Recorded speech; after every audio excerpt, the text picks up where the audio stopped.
Hey everybody, welcome to 4x4 Camping and Adventures. Today we've got a video on traction control versus open diffs and lockers. So as you can see to the right, you've got my vehicle, which is an IFS Trident with traction control with open diffs. And to the left you have the 105 series with diff lockers and obviously open diffs, you can turn them off.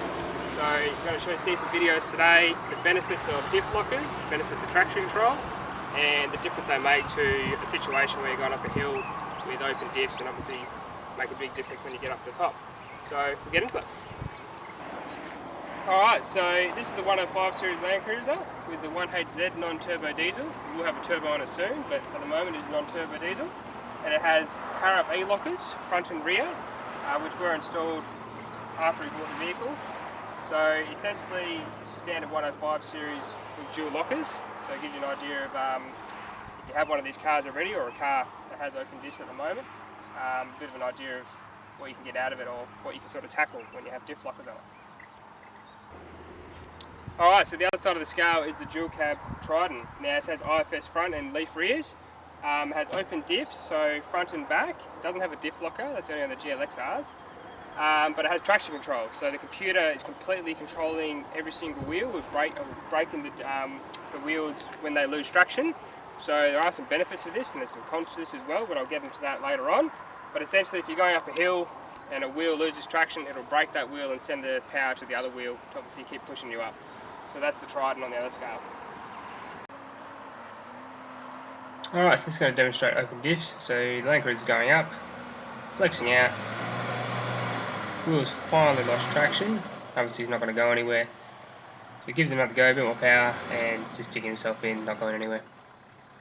So he's engaged both lockers, first low, falling out, no wheel spin, no loss of traction, keeps the track safe.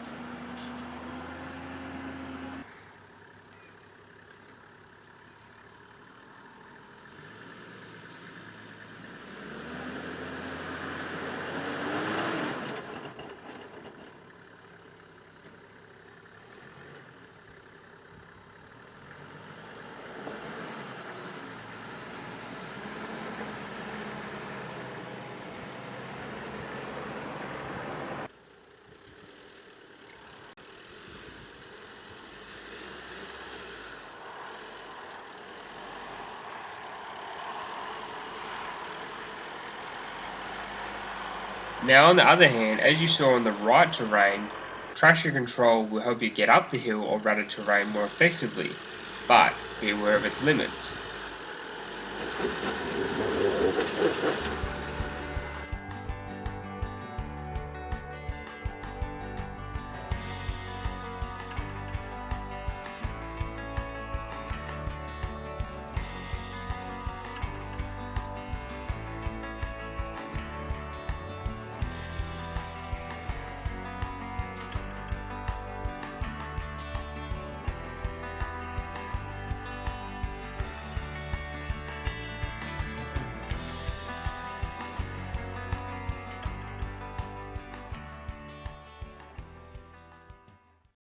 A big reason to use your lockers is actually to prevent damage to the vehicle.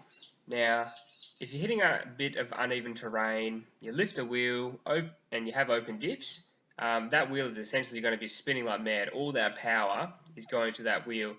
But when it hits the terrain again, it's a sudden jolt of force to the car. Now this smashes axles, it snaps CVs. So with a locker, you're allowed to crawl the terrain in first low or second low, which in turn is safer for you for the track and for the car because you haven't got any sudden jolts of momentum stopping. It's just all nice and smooth.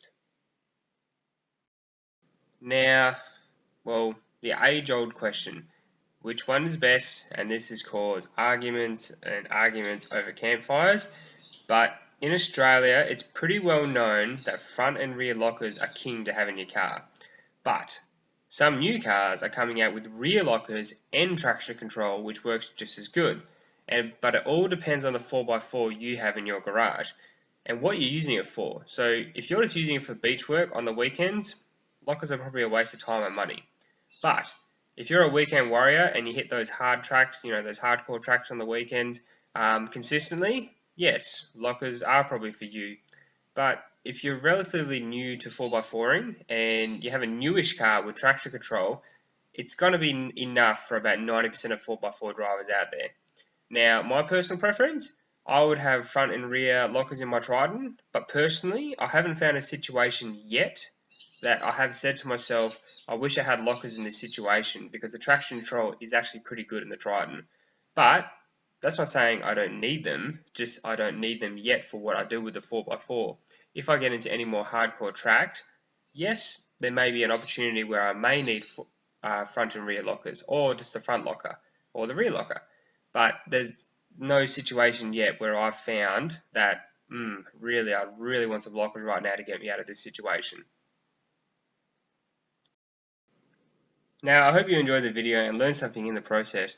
Tell me what you think in the comments below, which you think is best and why. But as always, please do subscribe. I upload every Saturday with new content and reviews. I'll see you out in the traction trails, or see you on the next video. See ya!